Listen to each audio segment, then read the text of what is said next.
If you're interested in learning how I launched Zim Excellence, then you're in luck.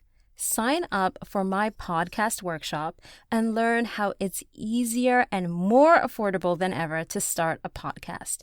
Also, grab yourself a copy of my podcast resource guide, which covers industry terminology, suggested tech setup, in addition to countless free online resources to support your podcast journey. Just head to wongai.com/podcast creation. That's wongai.com/podcast creation. The link will also be down in the show notes. Now, let's start the show. Welcome back. I don't know about you, but I'm ready for part 2. Taco Africana. So you're working at Madiba. How did we get to Taco Africana and having a storefront? Because I know that's not easy. And having a storefront in New York, because I know that's not easy. And we're in the middle of a pandemic and you're still going. Yeah. And I know that's not easy. 100%. 100%.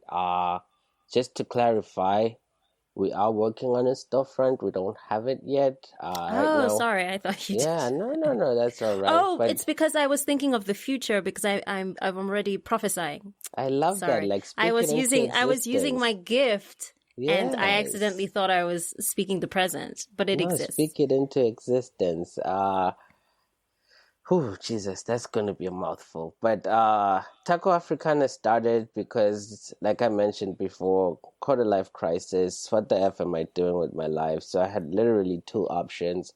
Either I moved to New Orleans for some reason, I don't know why, probably the music and the culture and the flavors and food. I'm like, it's either this or that. And this was African tacos in New York City. That was African barbecue fry in New Orleans. We still have to work on this. I'm sorry to cut you off, but we have to work on this other restaurant. We're expanding. We are going to have 2 restaurants. I am going to visit both of them. I love that. Continue. I love that. Option A, tacos in New York City. Option B, African barbecue in New Orleans. I pack my car up, take a solo road trip from here all the way to New Orleans. I get to New Orleans. I love New Orleans. I love the people. I love the food. I love the music every single way. But the humidity messed me up. I'm asthmatic, so the thicker the air gets, the harder it is for me to breathe. So I'm working with heat and smoke, and kind of didn't make sense to explore African barbecue in New Orleans at the time. So I came back to New York City, literally like for 2 weeks, did some research, and then I realized nobody's spicing their tortillas. Nobody's really making African tacos. There's someone in the UK, Lem Kitchen. She makes like Ethiopian tacos. There's someone in New Jersey, but they don't make their own tortillas. It's not really authentic. This is the way like Mexican people make it. So I'm like, all right, it's a lot of work, but I'm going to do it. Started experimenting, infused spices into my tortillas. The first tacos I made were probably, I want to say, either chicken suya or boboti. I made peri-peri shrimp as well. And it was just playing around with ingredients. I invited a friend over. She tried them. She loved them. And I'm like, okay, this is it. So I started exploring that a little bit more. The product has gotten better year by year. COVID hits. I was specializing in events and caterings and pop-ups. No events, no way. So I had to shut that thing down.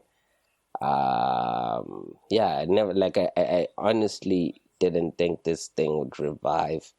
But thank you to people who've been like committed in the brand, people who've been believing in me, and also myself for not giving up on the brand and the food. It's reviving, and we're working towards a storefront. I'm not supposed to say yet because you don't want to put something out and people put bad juju on it. But storefront is in the works. Still pushing catering, still pushing events. And next Mm-hmm. month we're launching taco kits, so you'd be able to buy I a love whole that. box with like tortillas, salsas, pico de gallos, and we're doing whole meats. So you can get either a whole chicken, half a fillet of a whole salmon, a full leg of lamb. It's like really big meat so that you invite people over. It's a birthday party, it's a funeral, it's a divorce party, graduation. You have tacos and you make them yourself at home. And for my vegan friends who listen to this podcast, what are our vegan options? I have cauliflower, I have jackfruit, I have mushrooms. There we You go. name it, we Jackfruit, make it. mushrooms. Love Yeah. it. You're making me think Uh-huh. of Blossom. You ever been to Blossom? I've never been to Blossom. Blossom, I think it's Blossom du Jour. It's a Oh, plant-based place and hella dope. I tried the jackfruit and I'm like, yeah, I could do this. nice. I'll check them out. Are they here in New York City? Yeah. Oh, sweet. I'll check Yeah, them they have a out. couple locations. I think they might still have one on Upper West Side, or maybe they shut that one down. But they do have a little kiosk in Columbus Circle. See, I'm a New York girl. I know my locations. I love that. What is the community like? Like with the culinary, is there a culinary community, restaurant community? Or... Whew. Yeah, that's a really tough question. That I can take it back and say, well, how have you been able to cultivate a community to help you through this? I'll answer both because I like challenges. So first question, what is the community like? The community is very, very close to non-existent. There's a Oh, lot of dope culinary people in New York City and in America actually, like doing great stuff with African food. For example, my friend Ade in North Carolina, she does food from Benin. yeah. There's a Hammer in Brooklyn. He just opened a suya shop. There's Brian from Kenya. He does Kenyan food as well. So there's like small niches of people doing amazing African food separately. The only person who's tried to unite us before is Akin. He does African Restaurant Week. That's his handle. So he's tried to like really put us together, and he's done a few events where all these culinary people come and showcase stuff. But I feel like we lack the camaraderie of joining forces together and collaborating, number one, giving each other advice, or just networking. There's so many jobs that sometimes I cannot take, so I end up passing them on. And that's not always the case with everybody else. So we don't like really share resources. We don't come together and say, okay, there's Mm-hmm. Mexican food, there's Italian food, there's French food. How do we, together as Africans, promote and push this mission that we're on, but still build our businesses separately? So that's very much missing within the culinary community here. How have I been cultivating it? Outside of Taco Africana, I have a personal brand, Z from Africa. I just started a test kitchen, so I invite chefs from all over, other cultures, other countries, other cities, other cuisines, and we sometimes cook together or they take over the whole kitchen and they do their thing and they're able to tell their story through food. So I'm trying to do that a little bit more and get chefs from all over, or even home cooks who are like, hey, my mom has been making this recipe for so many years. It's been passed down the family. I believe in it. I feel like it's really strong. It's a representation of Africa. People might like it. People might not, but I want to push it out and have people try it. That's the kitchen forward. So that's how I'm cultivating that space where we build community around African food. So for someone who's picky like me, who is just rolling up to the pop-up and looks at the menu and is super intimidated, what would your recommendation be from the menu? Or like what is one No, of like your highest selling things? both questions. Be personable. Like, be personable. Most times, like, people who work the front don't have time to talk, but Yeah. if you're investing in something, you should know much about it before you pay for it. So you have every right to ask these people, as long as it takes, hey, I'm new Yeah. to this restaurant. I don't like food that's sour. I don't like food that's sweet. What do you recommend I get? Because I could tell you, get peanut butter pork, and maybe you're I'm allergic. Muslim, No, and I'm not. you I'm not see, allergic. I'm not yeah, allergic, but like, you see, yeah, par those exemple, things. yeah, So, yeah. like, invest in yourself and like let your money work for you. If you're paying for it, you should get your ultimate value out of it. Don't buy something and then you're gonna hate it. So make sure from jump, like, you tell the Yeah. person, I don't like this, I don't like that, I don't like this. I'm interested in this. What do you recommend I get? Because, for example, Ethiopian food, I don't know if you eat it, but their staple is injera. Injera is a Yeah. very, I call it soft, flat bread that has a pungent taste and flavor, and it's a very much acquired taste. It took me a while to love injera. I enjoy it now, but it took me a while. So a skeptical eater walks up and they're like, what should I get? I'll give them injera, but it's going to intimidate them and they don't like it. But if they tell me what their palate is like, there's always adjustments. And I find that the new African chefs are very accommodating. That's dope. And then second question, what is the most selling thing in my menu? Jerk on jollof, the jerk chicken on a jollof tortilla with mango That actually looks salsa. really good, though. So I would get Yeah. that. No, it hits, and like, it's the top seller, but that's not my favorite. My favorite one is the pork one. It's Ghanaian style peanut sauce. So I get that, and get pernil, which is Hmm. like a pork shoulder. I cook it barbacoa style, like a Mexican style of cooking. I wrap it in banana leaves. I put citrus. I put spices. So all the steam and the flavors are like infused into the pork. There's the spiciness from the peanut sauce. There's curry. I use a curry tortilla for that. I put tomatillo salsa, so it's tart as well. And then there's acidity because I put pickled cabbage on top. Like, the You way just those giving us your flavors. recipe. You just giving It's away the fine. recipe. Cooking is sharing, food is sharing, so I'm happy to always share. But the way those flavors just come together in my mouth, it tells such a beautiful story, and I think that's my ultimate favorite taco. Okay. That's beautiful. Thank you. What would you say to your 7-year-old self? Your Jeez, face. what Listeners, would I he is say to shook. 7-year-old? So I did this really weird thing when I was 7, and maybe a couple of times in my life, where I stand in the mirror and like literally look into myself in the mirror for minutes and minutes, and like question myself, like, is this really you? Are you real? Like, who are you? So I tell myself, like, you are who you feel like you are on the inside. Mm. um your sexuality, your identity, your desires in life matter. Mm-hmm. Regardless of what other people think, this is truly your life. And without those thoughts, without those desires, without those orientations, you wouldn't be who you are. So you are who you see when you look in the mirror. I love that so much. Thank So, Z, when we gonna get your Yes. cookbook? When you putting out the cookbook? Oh, now you want me to release all my projects. You want me to spill all the tea now? No, you Uh, can you can just you can say it's in the works. it's not yet in the works. It's not yet in the works. There's other projects that I'm working on, but cookbook coming soon, maybe 2 or 3 years from now.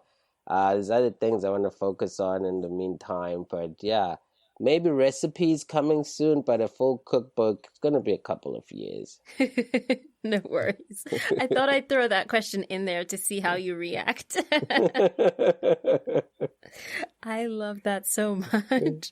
All right. So before we head into lightning round, what advice or what offering would you have for someone listening right now who might be thinking, I want to do what Z does. I want to make all of the food, be the private chef, cook it up, but I'm not quite sure to start. Are there any resources that you would recommend, whether they're courses, the YouTube channels, podcasts, websites, or even like heading to, let's say, African Food Week? The biggest one from what you mentioned is I don't know where to start. Just start. Just start. A lot of people waste a lot of time. Oh, I want to do this. Oh, I want to do that. And it's just a desire without action. But put action to it. Just do it. Even if it's messed up the first time, it's easier to fix something that's already in existence than for you to wait to actually start. So just do it. If you want to sell a Bomber's peanut butter and jelly sandwich, do it. Literally just start now. And if you have to make adjustments, make adjustments. The path I took to be where I am right now is I went to a community college in Brooklyn, Kingsborough Community College, for about 3 months.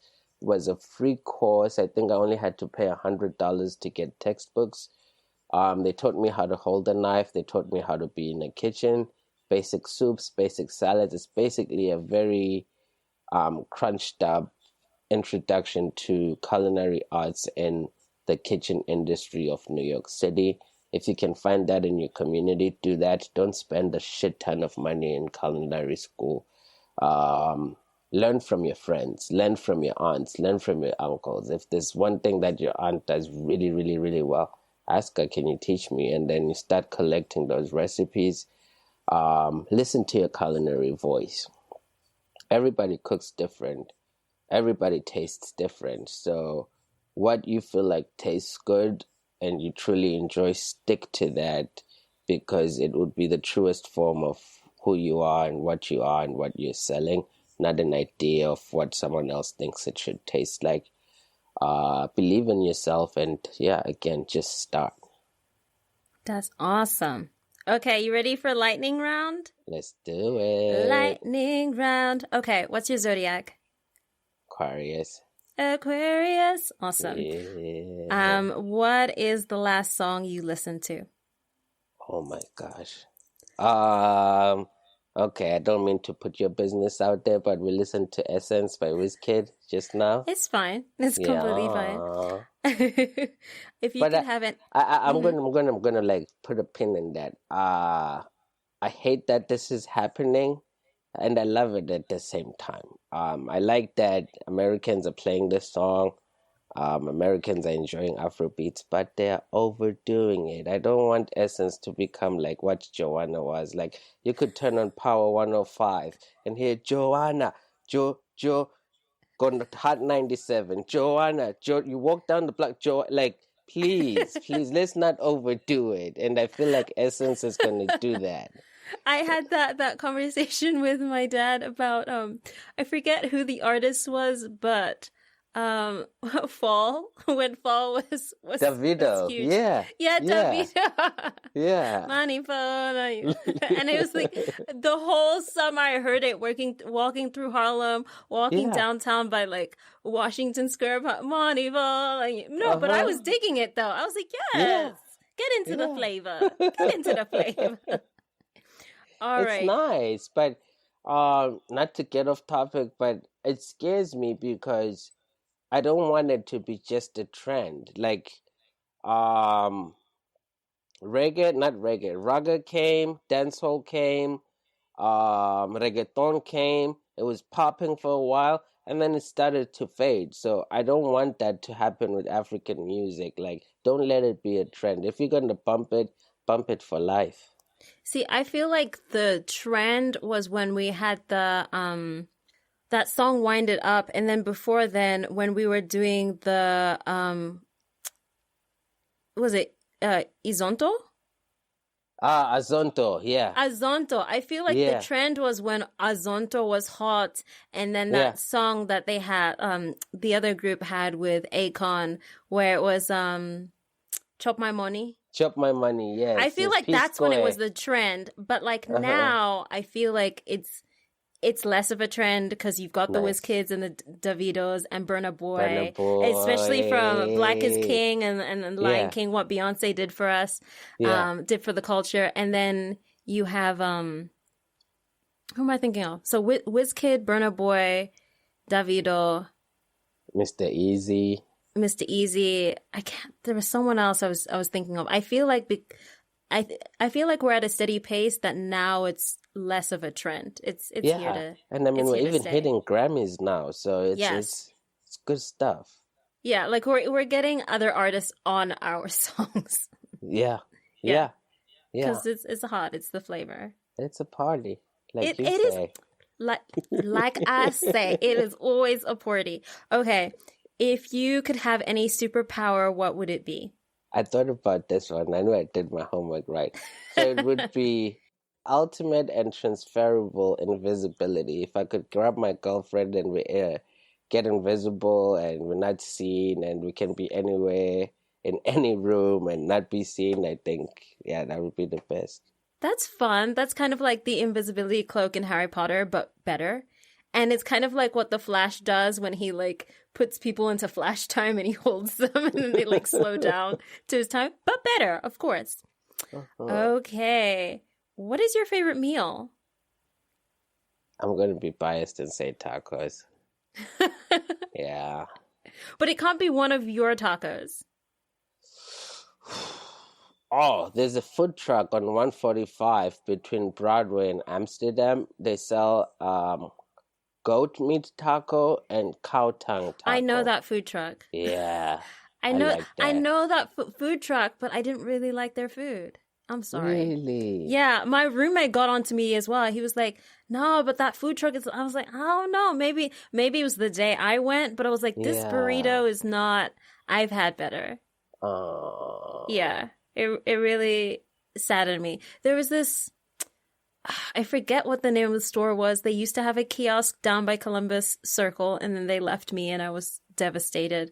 But they happened to also be a chop champion, and they had the most banging tacos. I think it was like ropa vieja.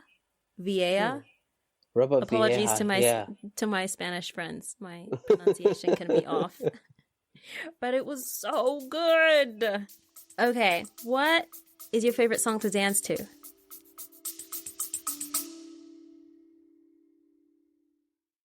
Today is a great day to start your own podcast. Whether you have a message you want to share with the world or you think, ooh, it could be fun to have my own talk show like one guy, getting started is easier than ever. Here at Zim Excellence, we use Buzzsprout, which is hands down the easiest, most affordable, and best way to launch, promote, and track your podcast. Start for free and list your show on directories like Apple Podcasts, Spotify, Google Podcasts, and more within minutes. Podcasting isn't hard when you have the right partners, and the team at Buzzsprout is passionate about helping and teaching you to succeed. Just check out their YouTube videos. They are filled with tons of information. So join over 100,000 podcasters already using Buzzsprout to get their message out to the world. Sign up today using the link in the show notes or go to wongai.com/podcast creation, and you'll get a $20 credit if you sign up for a paid plan.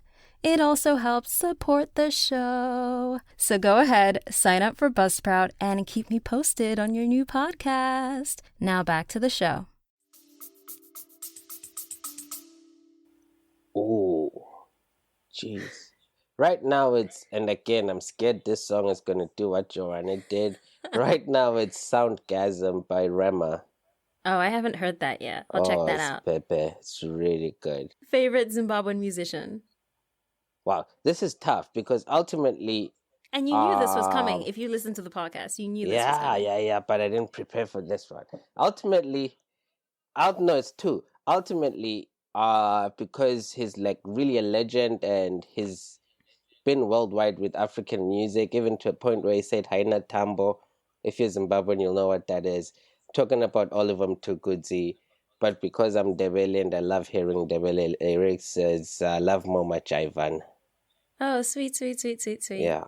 Favorite Zimbabwean childhood snack? We all have one. We all have one. Can it be Western snack or African snack? It's you find it in Zimbabwe. You had it All while you right. were here in Do you know Zimbabwe. umtrangela? No, please So tell us what this oh is. my gosh, it's so hard to explain. It's basically almost like a pebble. It's a fruit that has a stone-like item in the middle. It's Uh-huh. black in color. It's really black. It's sweet and semi-tart. When you eat it, sometimes it turns your tongue a little black, but it's called umtrankel. I have to find the English word for it, but I'm gonna ultimate ask favorite. my mom and my dad about this. Yeah.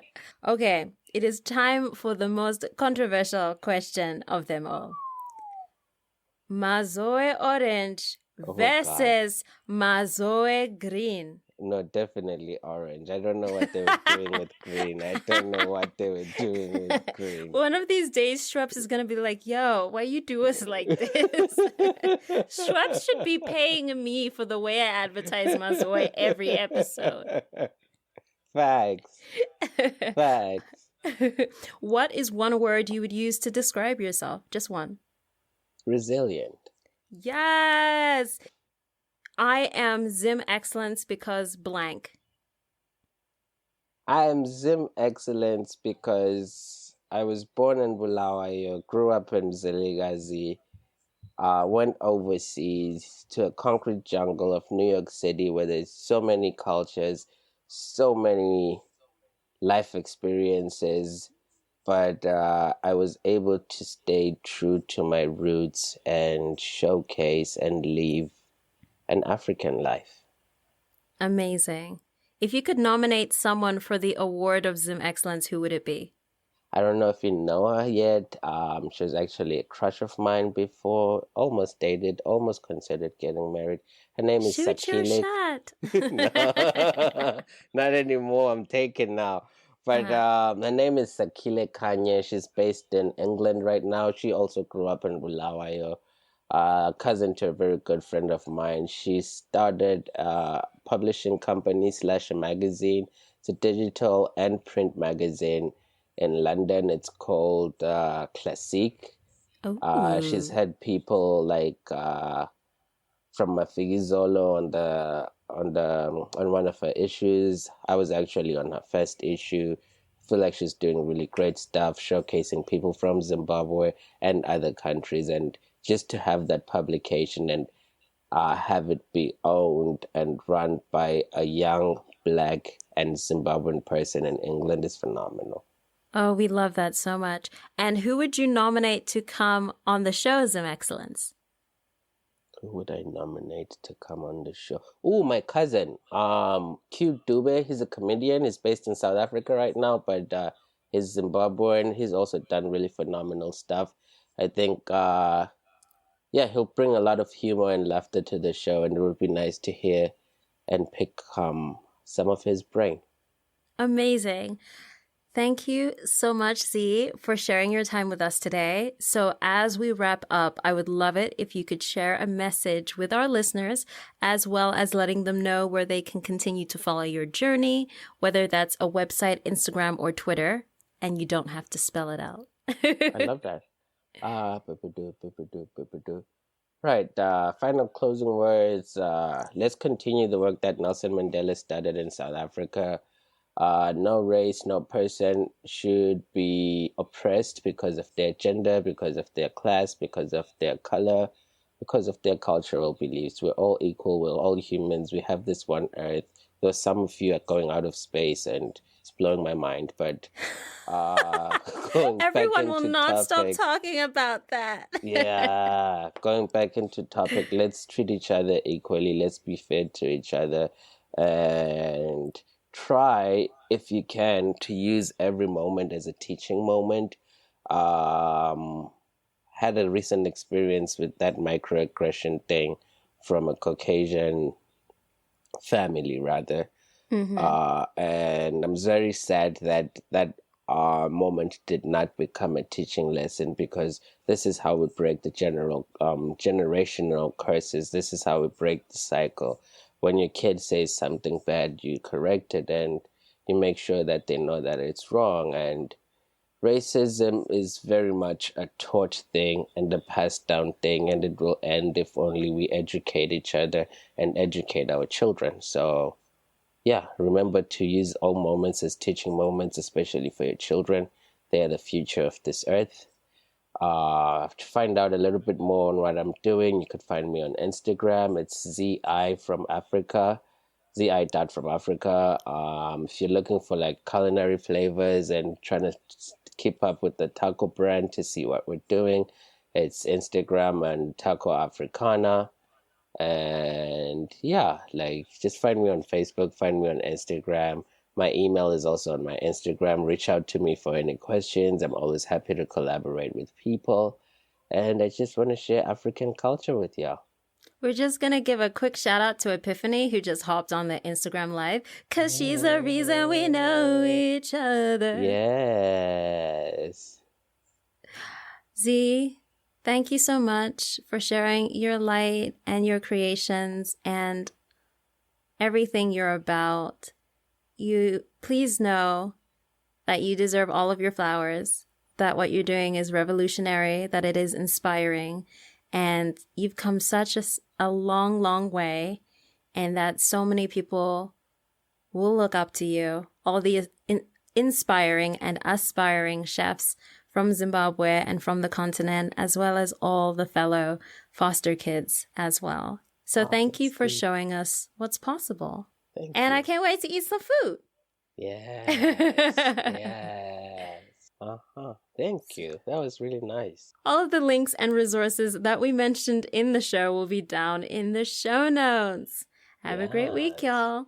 Thank y'all so much for coming to the party. Majita tatenda siyabonga. Nah, for real. Thank you so much for tuning in to this week's episode of Zim Excellence. If you found value from this episode, please share it with a friend and go ahead and subscribe, rate, and review.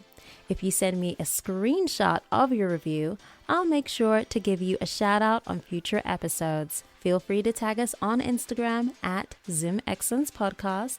And if you identify as Zimbabwean, I want to hear your story. So go ahead and email zimexcellencepodcast@gmail.com. Till then, have the best week and stay Zim Excellent.